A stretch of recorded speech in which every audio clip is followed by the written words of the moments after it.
Bonsoir, bonsoir, bien-aimés en Christ. Je vous salue dans le nom de Jésus-Christ de Nazareth. Oui, frères et sœurs, Dieu va te faire du bien en ce soir.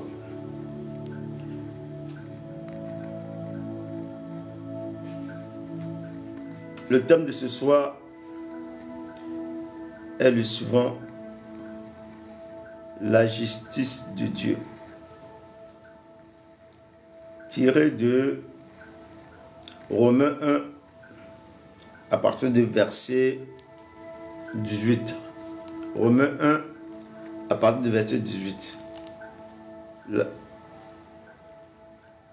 Romains 1 à partir du verset 18. Le thème, c'est la justice de Dieu. Vous voyez, aujourd'hui, beaucoup de personnes qui sont dans le corps de Christ disent que comme nous sommes sur la grâce, nous pouvons faire ce que nous voulons. Comme Paul a dit, là où le péché a abondé, la grâce a surabondé. Donc aussi aujourd'hui dans le corps de Christ, on s'amuse avec l'iniquité, le péché. Et on dit non, Dieu est amour, Dieu est miséricorde. On prône que l'amour, on prône que la miséricorde. Ça fait qu'aujourd'hui les chrétiens disent, même si je pêche, ça fait rien. Dieu est amour. C'est vrai, Dieu est amour. Il a dit dans Jean 3, verset 16, « J'ai tant aimé le monde et que j'ai donné mon Fils unique. Quiconque croit ne périsse point, mais qui ait la vie éternelle. » Voilà, c'est ce que Dieu a dit.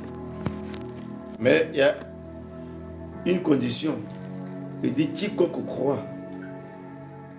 L'amour de Dieu pour l'homme ne veut pas dire que l'homme ne doit pas faire d'efforts.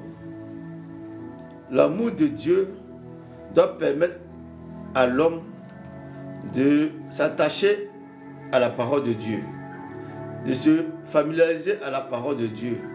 Nous devons mettre en profit de cet amour et marcher sur les principes de l'Éternel.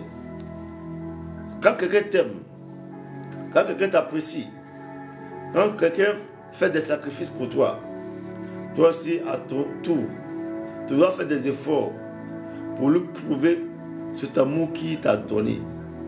Mais aujourd'hui, les chrétiens font comme si ce que Dieu a fait sur la croix, le mystère que Dieu a accompli sur la croix, c'est quelque chose de banal. Ils ne voient pas le sens de la mort de Jésus sur la croix. Mais ils font ce qu'ils veulent. Ils viennent à l'église comme ils veulent. Ils mangent le corps du Christ comme ils veulent. Pour eux, Dieu est miséricorde.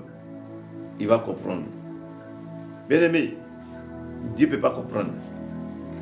C'est la mentalité de l'homme. C'est la mentalité de l'homme qui dit ça. Sinon, Dieu ne comprend pas ton iniquité. Dieu ne comprend pas ton péché. Dieu aime le pécheur, mais il n'aime pas le péché. C'est à cause du péché que Christ est mort sur la croix. C'est à cause du péché que Christ s'est sacrifié pour que l'homme soit libre du péché et qu'il ait la vie, cette vie glorieuse, cette vie agapée, hein, qui vient de l'amour agapé. C'est ça. Je vais lire la parole de Dieu. Galates, Romains 1, à partir du verset 18. Nous lisons ensemble.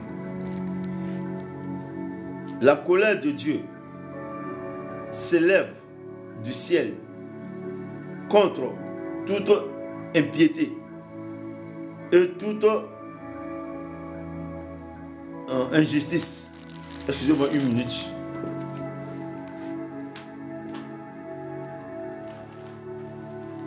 Excusez-moi. Je reprends la lecture. La colère de l'Éternel se révèle du ciel contre toute impiété et toute injustice des hommes qui retiennent injustement la vérité captive. Qui retiennent injustement la vérité captive. Donc la colère de Dieu se révèle à ceux qui méprisent sa parole. À ceux qui tuent la parole de Dieu. La colère de Dieu s'élève dans le ciel pour corriger, pour punir ceux qui mettent en captivité sa parole. Parce que quand tu mets la parole de Dieu en captivité, la parole de Dieu qui est lumière, bien aimé, c'est toi-même tu te mets dans les ténèbres. Et c'est toi-même tu te mets dans la malédiction. Vous voyez? Il dit, la colère de l'Éternel s'élève. La colère de l'Éternel s'élève, se révèle du ciel contre toute impiété. Tout péché que l'homme commet, Dieu se met en colère. Dieu se fâche. Parce que c'est à cause de ça qu'il a révélé son fils. Vous voyez, il y a une chose qui s'est passée à la croix. Jésus, en mourant, il a dit une parole. Père, pourquoi m'as-tu abandonné? Pourquoi m'as-tu abandonné? Pensons que Dieu le Père, un Père, peut abandonner son fils. Non. Mais pourquoi Dieu a abandonné son fils? C'est à cause du péché du monde. À cause de l'iniquité du monde. À cause de l'impiété du monde qui était sur Jésus-Christ. Mais comme le Père, il a horreur du péché, il ne pouvait pas regarder son fils. Il ne pouvait pas venir vers son fils. Il a préféré que son fils prenne le péché du monde et qu'il parte au tombeau et déposer cela en enfer et qu'il revienne dans sa gloire pour montrer au monde qu'au travers de lui, le péché, l'iniquité a été tué et a été enterré. Et aujourd'hui, les chrétiens, ce sont eux-mêmes qui vont aller déterrer le péché que Jésus-Christ a mis dans le tombeau. La condamnation que Jésus-Christ, la malédiction que Jésus-Christ a mis dans le tombeau, c'est aujourd'hui les chrétiens eux-mêmes qui vont déterrer ça pour venir pratiquer ça dans le corps de Christ. Et aujourd'hui, on parle, oui, Jésus est amour, Dieu est amour. Dieu te comprend. Dieu te comprend. Mon frère, Dieu te comprend. Aujourd'hui, on ne prêche plus la conversion. On ne prêche plus le changement. On ne prêche plus la repentance. On prêche que les choses charnelles pour émouvementer, pour émotionner les gens. Les gens n'ont plus la connaissance, le sens de conversion, le sens de changement. Comme Jean-Baptiste prêchait dans le désert. La Bible dit, excusez-moi, des gens quittaient de Jérusalem vers le désert pour écouter Jean-Baptiste prêcher. Le changement, la conversion. Les gens quittaient Jérusalem pour aller dans le désert. Aujourd'hui, tu prêches sur la conversion, sur le péché, sur l'adultère, sur la fornication. Tu vas voir que les gens vont pas venir s'asseoir pour écouter le message. Parce qu'aujourd'hui, 80% des chrétiens vivent dans le péché, dans l'iniquité. Le jugement de Dieu existe. Le chrétien doit prendre conscience de la manière dont il marche dans le corps de Christ. Dieu ne veut pas venir te sauver avec ta voiture. Dieu ne veut pas venir te sauver avec ta maison. Dieu ne va pas venir te sauver avec les biens que tu as acquis dans la malhonnêteté. Mais viens, Dieu veut te sauver toi seul. Tu ne vas pas aller en enfer avec tout ce que tu vas accueillir dans le péché. Vous comprenez? Je vous lis Matthieu. Matthieu 3.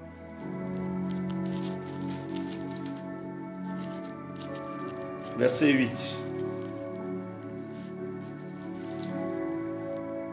Matthieu 3, verset 8. Écoutez bien. Produisez donc du fruit digne de la repentance. Et c'est Matthieu en train de dire aux chrétiens de produire des fruits dignes de la repentance. Il faut qu'on voit un changement quand tu fais la repentance. Quand tu dis Seigneur, aie pitié de moi, pardonne-moi. Quand tu te mets à genoux pour te repentir. Il faut qu'après ta repentance, on voit le fruit. Aujourd'hui, la repentance est devenue comme une parole vulgaire, où les gens ne prennent pas au sérieux de ce qu'ils disent. Tu as demandé pardon à Dieu d'un péché, d'adultère. Mais quand tu demandes pardon à Dieu, c'est pour dire à Dieu, je ne vais plus recommencer. C'est pour dire à Dieu, je vais quitter dedans. Quand tu as volé l'argent de quelqu'un, et puis tu es parti à l'église, et puis tu as demandé pardon, un homme qu'on connaît, tu sais que tu as volé, et puis tu es venu demander pardon à Dieu. Ça veut dire que quand tu retournes, tu ne vas plus voler. Tu abandonnes. C'est ce que Dieu cherche, c'est ce que Dieu veut. Mais aujourd'hui, on met Dieu en colère. Et sa colère se révèle dans le ciel contre nous. Ézéchiel 18, verset 23, Dieu a dit quelque chose d'important. Il dit, ce que je désire, moi Dieu, ce que je désire, ce n'est pas pour que le pécheur meure. C'est à ce que le pécheur change, se convertisse et qu'il vive. Ce que Dieu veut pour l'homme, il veut que l'homme vive. Il veut que l'homme soit heureux. Il veut que l'homme soit meilleur. Il ne veut pas que le pécheur meure. Il ne veut même pas que le sorcier meure. Le féticheur, le marabout meure. Il veut que ces personnes changent, se convertissent et qu'ils vivent. Qu'ils vivent. Donc, on doit prendre conscience que Dieu n'aime pas le péché. Mais il t'aime. Mais son amour pour toi, qui te laisse vivre, malgré ce que tu es, tu dois prendre conscience et changer.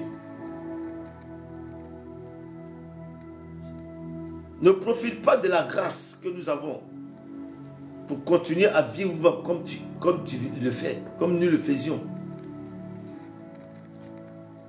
Respectons cette grâce-là. Donnons de la valeur à cette grâce que Dieu nous a donnée. Pour que Dieu soit content de nous. Pour que Dieu soit satisfait de nous. Vous voyez, Caïn. Quand Caïn s'est mis en colère, moi je peux dire, la colère en tant que telle n'est pas un péché. La colère c'est une émotion, c'est l'émotion de l'homme. Ça y est dans l'homme. C'est un sentiment de l'homme. Mais ce que tu fais après ta colère qui devient péché. Donc quand Caïn s'est mis en colère, Dieu est venu voir Caïn. Dieu savait que Caïn n'était pas content, était fâché. Mais si Caïn ne faisait pas attention, Satan va utiliser la colère que Caïn avait pour lui inspirer des pensées, des idées. Parce que dans cette colère, Satan va utiliser cela pour que Caïn soit disqualifié. Donc Dieu est parti voir Caïn en disant Caïn, Satan est tapis à la porte de ton cœur. Il cherche à te détruire. Prends là-dessus. Et si tu te comportes bien, tu seras meilleur. Mais vous voyez, avec les conseils de Dieu, Caïn n'a pas écouté la voix de l'Éternel. Parce que Satan était tapis à la porte du cœur de Caïn pour lui inspirer des pensées.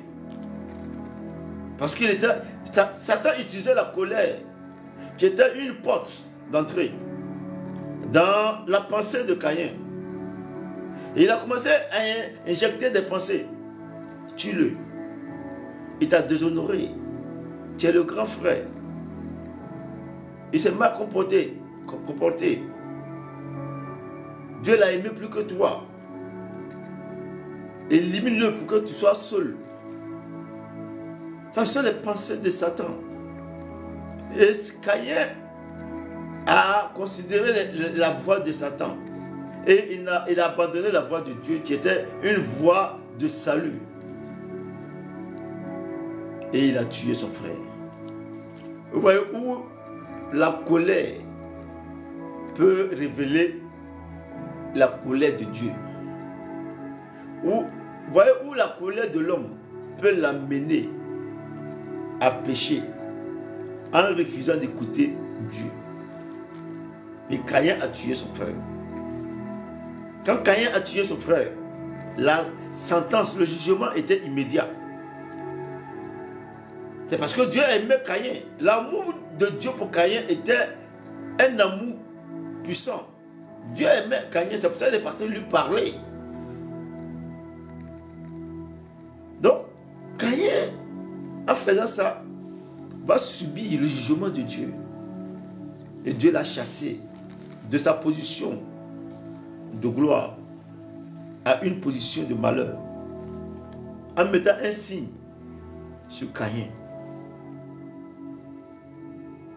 N'accepte pas que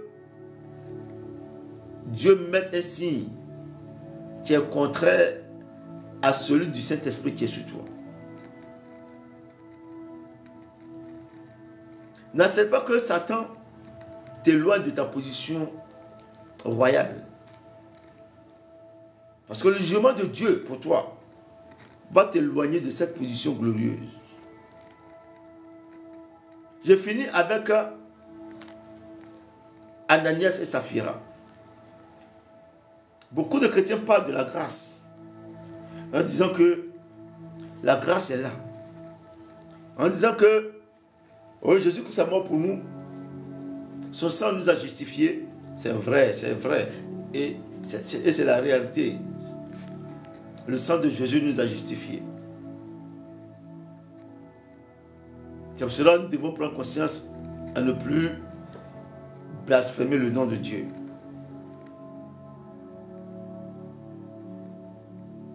Ananias, après la Pentecôte, où ils ont reçu vraiment l'onction fraîche, la puissance de Dieu, ils ont été arrosés d'une bénédiction farouche et sauvage.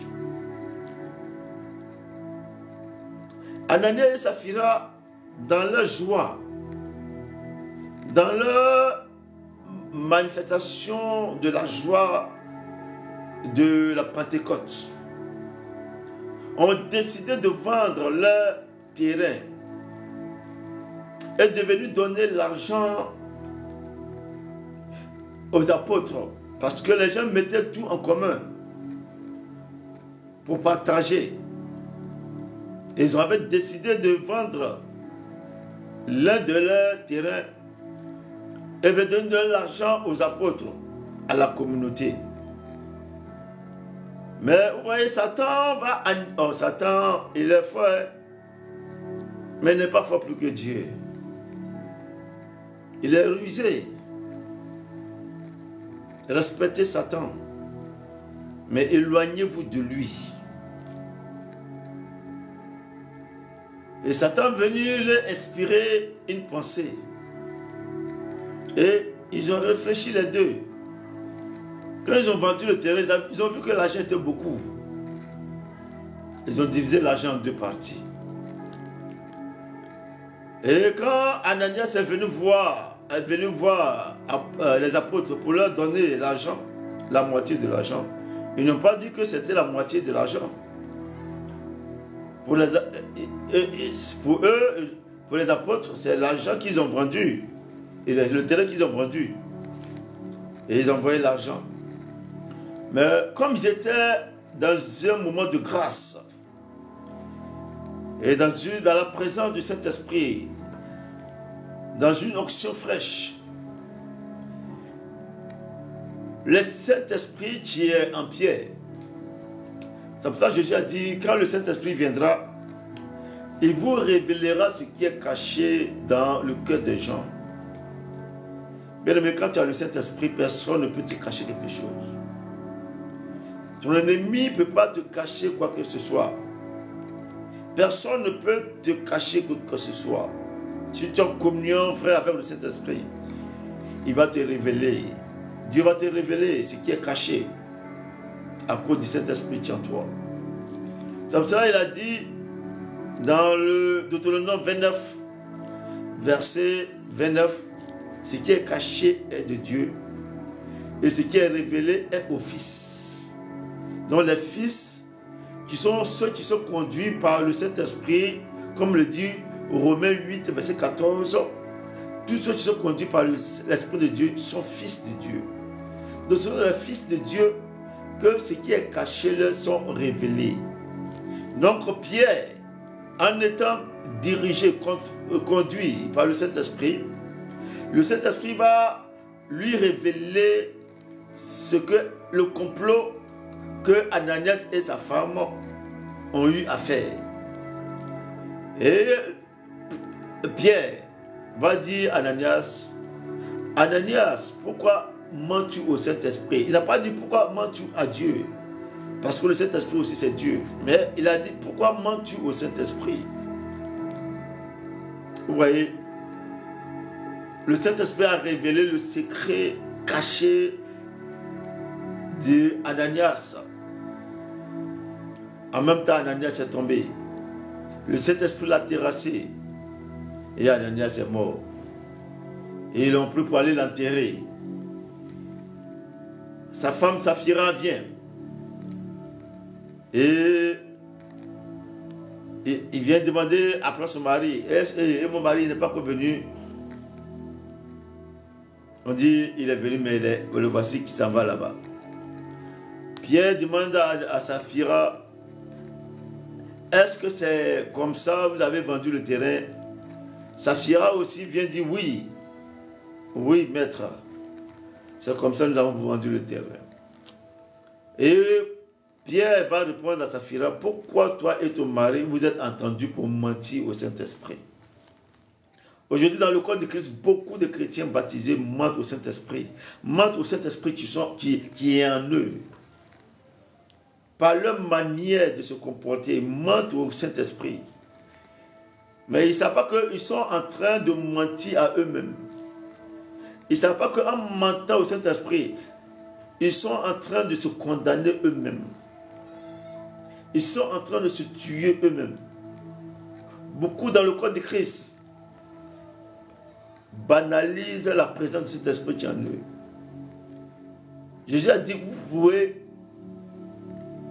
me mentir, mais au Saint-Esprit, faites attention. Faites attention. En même temps, Pierre dit, voici ton mari qu'on a mené.